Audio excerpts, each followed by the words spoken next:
مش كل اللي بيحبوا بعض لازم يكملوا. أحيانا الحب الحقيقي هو إنك تتخلى عن اللي بتحبه عشان كل واحد فيكم يبقى النسخة اللي كان بيحلم بيها. لو أنت محطوط بين خيارين، يا تتخلى عن حلمك عشان تكمل مع اللي بتحبه، يا تتخلى عن اللي بتحبه عشان تحقق حلمك، هتختار إيه؟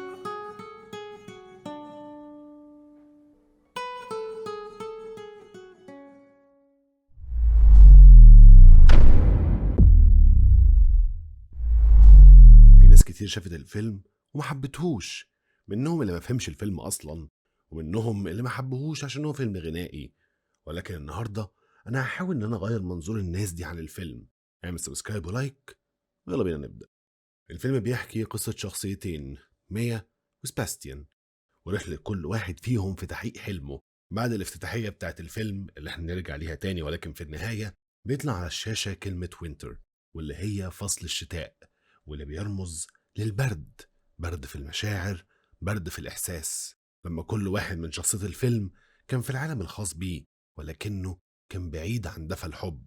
ميا اللي حلمها انها تبقى ممثلة زي حلم عمتها، وسباستيان اللي حلمه ان هو يفتح بار خاص بيه عشان يرجع موسيقى الجاز تاني للحياة لأنها شبه ميتة.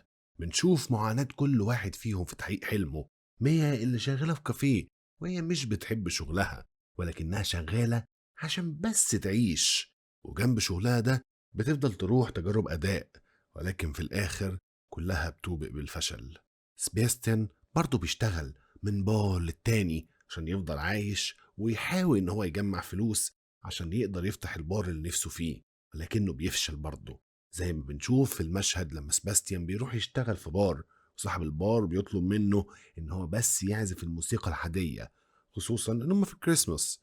وسباستيان بيعمل كده، ولكنه ما قدرش ان هو يمنع نفسه من ان هو يعمل الحاجة اللي بيحبها، وبدأ ان هو يعزف موسيقى الجاز، الموسيقى اللي بتشد ميا وهي بتكون معدية من جنب البار. بتعجب بالموسيقى في نفس الوقت اللي صاحب الشغل بيطرد سباستيان عشان هو خالف الأوامر. ولما ميا بتحاول إنها تكلمه بيخبط فيها ويسيبها ويمشي، لأنه ما كانش أصلا واخد باله منها. ميا هنا أعجبت بيه لأنها شافت فيه حاجة شبهها، شافت فيه شخص حالم.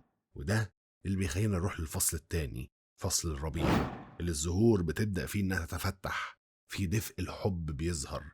ميا بتشوف سباستيان في حفلة وهو واقف بيعزف مع بند هو أصلا مش بيحب نوع الموسيقى ده، ولكنه بيعمل كده عشان بس يعيش. بيتعرفوا على بعض، وبعد الحفلة بيتمشى كل واحد فيهم العربية بتاعته مع بعض، ويبدأوا ساعتها يغنوا الأغنية اللي فيما معناها إن كل واحد فيهم مش هيحب التاني، لأن هم مش شبه بعض أصلا. إزاي يحبوا بعض وهم مختلفين تماما عن بعض؟ ولكنهم حبوا الطموح اللي في كل واحد فيهم. تاني يوم سباستيان بيروح لميا الشغل وبيمشوا يتكلموا، زهرة الحب تبدأ إنها تنبت بينهم. ولكن ميا بتقول لسباستيان إنها مش بتحب موسيقى الجاز، فبياخدها ساعتها للبار عشان يسمعها الموسيقى بتاعت الجاز وبيتكلم معاها عنها. وبسبب كلامه ده وشغفه بالموسيقى حبتها، وحبته هو كمان معاها. حست إنها شافت حد مجنون بحلمه زيها. وبعد لما بيخلصوا بنشوف مشهد ليهم بره البار، وكل واحد فيهم بيسلك طريق مختلف، كناية عن إن هم مش شبه بعض. كل واحد فيهم ليه طريق مختلف عن التاني، كأنهم شمس وقمر مستحيل يتلاقوا. سباستيان ساعتها بيروح يغني أغنية عن إن هو مش فاهم اللي حاسس بيه. هل دي بداية جديدة ولا مجرد حلم تاني مش هيقدر يحققه؟ خليك فاكر الأغنية دي عشان هتتعاد تاني قدام بس بشكل مختلف. ميا بتقرر إنها تسيب حبيبها الحالي، الشخص العادي التقليدي، وتروح للحالم سباستيان. وبنشوف مشهد أوسكاري بامتياز لما بيرقصوا مع بعض وسط النجوم والكواكب، وده كله مجرد خيال في دماغ كل واحد فيهم، ولكنه صورة لإحساس الحب اللي بيخليك تحس إنك طاير وسط النجوم. وده اللي بيودينا للفصل الصيف، اللي فيه حرارة الحب بتزيد، مرحلة الجنان بتاعة الحب. الحب مبقاش مجرد إحساس دافي، ده بقى نار بتولع في القلب. الفترة دي زي كأنك ماسك شعلة نار، يا تعرف تتحكم فيها يا هتحرق قلبك. ميا بتبدأ إنها تسعى إنها تحقق حلمها، بس عن طريق إنها تعمل مسرحية خاصة بيها وتعزم فيها منتجين ممكن يشوفوها، وساعتها تعرف إنها تحقق حلمها. ولكن سباستيان بيحس إن حلمه صعب المنال. بيقرر إن هو يبطل يجدف عكس التيار ويسيب الموج يسحبه معاه. بيشتغل مع بند هياخد منه فلوس كويسة، ولكنه مش بيعمل الحاجة اللي بيحبها، وده بيكون السبب اللي بيخلي نار الحب تحرقهم. في الوقت ده الأغنية بتتعاد من تاني، ولكن المرة دي ميا بترد على تساؤلات سباستيان إن أحلامهم دلوقتي ممكن تتحقق بسبب وجودهم مع بعض، وإن اللي بينهم ده هو الحب، وده هو اللي هيقودهم لتحقيق أحلامهم. ولكن سباستيان بينقاد ورا شغله وبينسى حلمه خلاص. هو حاليا شغال وبيعمل فلوس كويسة. مين هيبقى عايز إن هو يسمع موسيقى الجاز القديمة؟ وميا في نفس الوقت بتكتب المسرحية وبتحضر العرض بتاعها. هي بدأت في حلمها وكملت فيه، وهو نساه ونساها معاه. بدأ إن هو يتأخر عليها، مقابلاتهم بقت أقل، حبهم بدأ يبهت. وده اللي بيوصلنا لمرحلة الفشل. لما تسعى ورا حلمك ولكن تفشل إنك توصل له، لما تحاول تنجح حبك ولكن تفشل وتبقى بين خيارين، يا تنجح حبك يا توصل لحلمك، وقتها هتختار إيه؟ ما شافت إن هو بيتخلى عن حلمه. هي حبته عشان سعيه لحلمه، ولكنه بدأ يبقى تقليدي وبيحصل بينهم مشادة في الكلام بتنتهي إن هما بيسيبوا بعض. وسباستيان يوم العرض بتاع مسرحية مية بيكون عنده جلسة تصوير مع البند. هو كان ناسي إن ميعادها النهاردة أصلا، ولكنه بيفضل في جلسة التصوير ومية بتعمل المسرحية وهو مش موجود فيها. ولكن سباستيان بيحس إن إيه اللي أنا بعمله ده؟ إزاي أنا تخليت عن حلمي بالسهولة دي؟ أنا مكاني مش هنا. بيسيب ساعتها الجلسة بتاعت التصوير وبيمشي. ولكن بعد فوات الأوان المسرحية بتاعت مية كانت خلصت وفشلت فشل ذريع. سمعت الناس في الصالة هما بيتريقوا عليها إنها مش بتعرف حتى تمثل. ولما بتقابل سباستيان بره بتتخانق معاه إن هو ما كانش موجود في الوقت اللي كانت محتاجة له فيه، وبتقرر ساعتها إنها ترجع مدينتها القديمة مع أهلها. ولكن سباستيان بتتصل بيه منتجة عشان مش قادرة إنها توصل لمية. هي شافتها في المسرحية بتاعتها وعايزاها تيجي تعمل تجربة أداء في دور. سباستيان أول لما بيسمع كده بيقرر إن هو يروح لها. بيقول لها، هي بتكون خايفة تفشل زي ما فشلت كتير قبل كده، ولكنه بيشجعها وبيكون جنبها. بياخدها لتجربة الأداء وبيستناها بره. ولما بتخش بيطلبوا منها إنها تحكي ليهم أي حاجة، فبتبدأ إنها تحكي وتغني عن عمتها اللي كان نفسها تبقى ممثلة، ولكن في الحقيقة هي كانت هنا بتتكلم عن نفسها. الأغنية كانت بتقول إن عمتها نطت في نهر السن وجالها برد من بعده فضلت تعطس شهر كامل، ولكن هي هتعمل كده تاني. وده كان كلام عن مية نفسها اللي كانت بترمي نفسها في بحر تجارب الأداء اللي كانت بتفشل فيها برضه، تفضل مكتئبة لمدة شهر.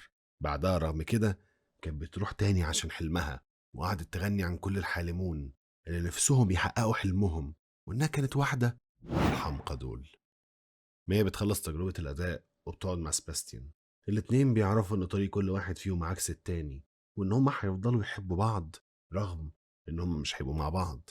هي هتسافر عشان تمثل وهو هيحقق حلمه بطريقته، ودي نهاية فصل الفشل، لأن بعد كل فشل نجاح. وده اللي بيرجعنا لفصل الشتاء من تاني، ولكن بعد 5 سنين. مية بقت ممثلة مشهورة، اتجوزت وخلفت بنت، وبالصدفة وهي وجوزها معديين على بار لقت جواه سباستيان اللي حقق حلمه وفتح بار بيتعزف فيه موسيقى الجاز. سباستيان ساعتها بيشوفها وبيبدأ إنه يعزف الموسيقى اللي بدأت الحب بينهم. وقتها بنشوف الفرق بين الحلم اللي كان ممكن يحصل والواقع اللي حصل.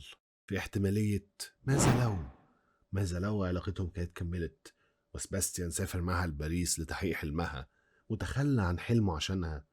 كان زمانهم هما الاتنين مع بعض دلوقتي قاعدين بيسمعوا العزف ده من شخص تاني. ولكن كل واحد فيهم تمسك بحلمه وتخلى عن التاني عشان حلمه، وفي الأخير كل واحد فيهم وصل فعلا لحلمه ولكن بدون وجود التاني. والفيلم بيقفل ومية طالعة من البار بتلف تبص لسباستيان نظرة الوداع، وكل واحد فيهم على وشه نظرة الرضا إن هم راضيين باللي وصلوا ليه ولكن على حساب حبهم. وده اللي بيرجعنا الافتتاحية اللي بتحكي عن كل اللي حصل في الفيلم أصلا. أما الأغنية بتقول إنها سابته عشان كانت عارفة اللي لازم يحصل، وإنه في يوم من الأيام في المدينة دي هيبص لوشي وهيفكر إزاي كان يعرفني قبل كده. إحنا طول عمرنا متربيين على فكرة إن النهاية السعيدة شكلها واحد، ولد وبنت حبوا بعض بيتمسكوا ببعض لحد لما يبقوا مع بعض في النهاية. بس الحقيقة إن في ناس بتحب بعض بجد، بس ما ينفعش يكملوا. الاتنين كانوا واقفين قدام مفترق طرق، طريق مكتوب عليه إحنا، طريق تاني مكتوب عليه أنا. والمشكلة إن مفيش طريق فيهم ينفع تمشي برجليك الاتنين. فكل واحد فيهم بص للتاني وسأله: هتختارني ولا هتختار نفسك؟ والإجابة كانت إنهم اختاروا نفسهم. مش أنانية قد ما هي شجاعة، إنك تعترف إنك لو فضلت هتكره اللي بتحبه، وإنك لو مشيت هتفضل تحبه ولكن من بعيد. الفكرة بقى إن في علاقات بتفشل عشان الناس ما حاولتش كفاية، وفي علاقات تانية بتنتهي عشان الناس حاولت زيادة عن اللزوم. حاولوا لحد لما اكتشفوا إن هم يا إما يفضلوا سوا ويموت الحلم، يا إما يسيبوا بعض والحلم يعيش. فاختاروا إن الحلم يعيش. يمكن ما كسبوش بعض، بس كسبوا نفسهم. ويمكن بعد سنين لما كل واحد فيهم يبص لحياته هيفتكر التاني مش كخسارة، ولكن كأجمل تضحية عملها عشان يوصل. وبس كده. كان معكم حسن فهد. سلام عليكم.